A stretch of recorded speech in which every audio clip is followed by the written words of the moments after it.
Hi everyone, it's Gloria and I'm here with Lily Beth, and welcome to the 4th day of Christmas with Lily Beth.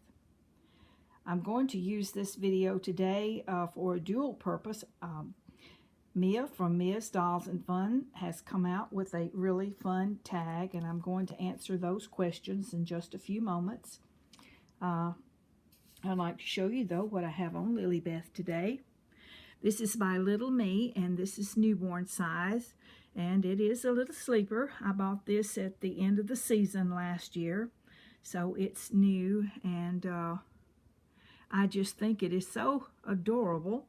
It's collared, and it has little red satin bows all the way down, all the way on top of the little built-in Mary Jane shoes, and also on each sleeve. And it has this adorable little appliqued furry little girl bear, and it says "My First Christmas," of course. And here Lily Beth is with a little stuffed bear, and this is one of several that we used to have in our stockings each year when my children were little. I had a little arrangement in each stocking before Christmas, and each one had a different little bear, and I saved a couple of them, and so I thought it looked really cute with her today. And of course her little cap, and it has a little satin bow on it as well.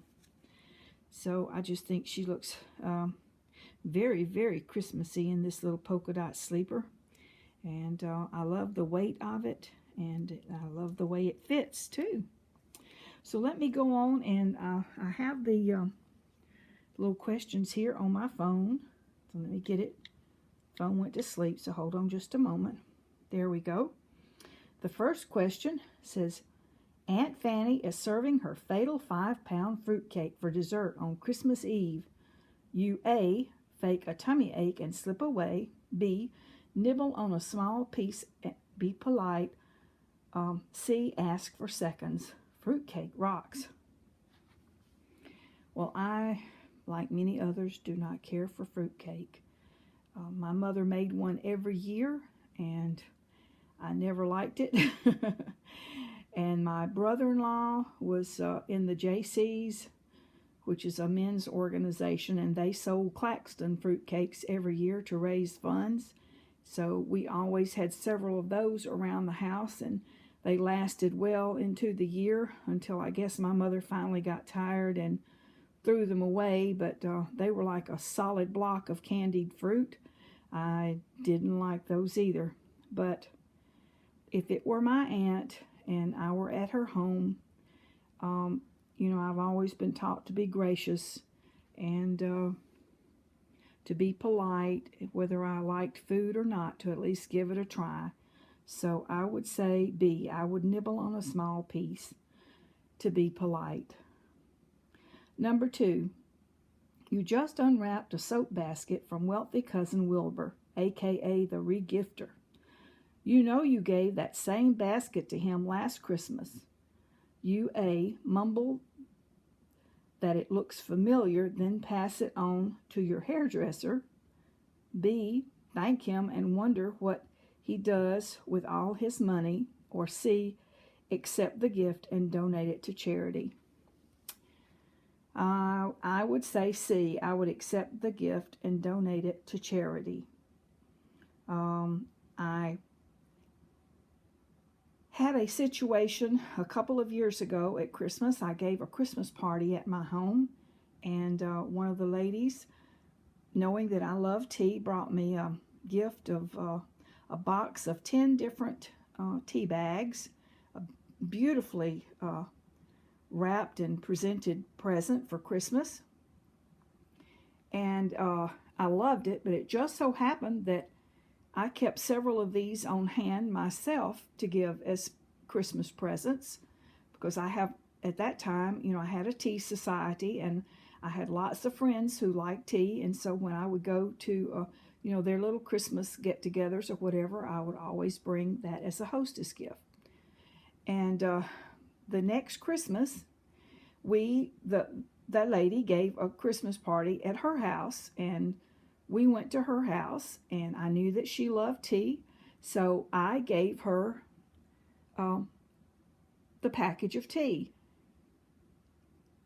But it was one that I had bought, but it just happened to be identical to the one she had given me, and I had forgotten that she had given that to me. And I'm very good friends with this lady, and she's just as sweet as can be, and so gracious and giving, and would never say anything. But I have worried and worried and worried to this day that she thinks that I just repackaged that gift and gave it back to her. And so I can understand the feeling of regifting, although it was not a regift. It just was a coincidence that that I did that. But it really, really made me feel cheap, if you know what I mean.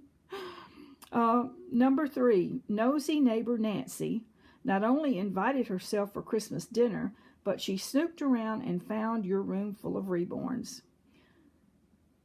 You usher her from the room, that's A, and firmly remind her about personal boundaries, B, launch into a lengthy explanation about your hobby, or C, wink and say that you are one of Santa's helpers and she best not be naughty. Well, I don't hide my reborn from anybody. I have her right here in my den, in her bouncer, and my family room. She stays here during the day, and so anyone that comes into my home, she's one of the first things they say, and most people don't say anything about her at all. But when they do, I, graciously explain what she is, and I show them to her, because I'm very proud of Lillie Beth, and I'm not at all wanting to hide my hobby from anyone that asked. I would say that I would explain the hobby and say, oh, I'm so glad you found my reborn. Let me tell you all about her. She is the delight of my life at this time. And so that is probably how I would answer nosy neighbor Nancy. But anyway, I really enjoyed that tag, Mia. It was so much fun, and you are always coming up with just the best little tags and giveaways, and I appreciate you taking your time to do these for us so much. And I will go for now, and I just send love and big hugs from Gloria and Lillie Beth. Bye-bye, everybody.